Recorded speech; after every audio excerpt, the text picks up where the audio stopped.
ہم کریں گے ہر مظلوم کی حمایت۔ السلام علیکم، میں ہوں حرین فاطمہ اور آپ دیکھ رہے ہیں حمایتی نیوز HD چینل۔ نظر ڈالتے ہیں آج کی اہم خبروں پر۔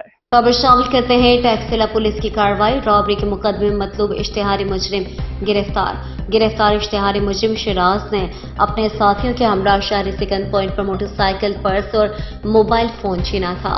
واقعے کا مقدمہ گزشتہ سال تھانہ ٹیکسلا میں درج کیا گیا تھا۔ اشتہاری مجرم کے 2 ساتھی قبل ازیں گرفتار ہو چکے ہیں۔ ٹیکسلا پولیس نے ہیومن انٹیلیجنس سمیت تمام ذرائع بروئے کار لاتے ہوئے اشتہاری کو گرفتار کیا۔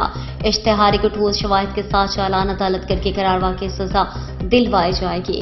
سنگین مقدمات میں مطلوب اشتہاری مجرمان کے خلاف کارروائیاں جاری رہیں گی۔ SP پوجوہار ناصر نواز۔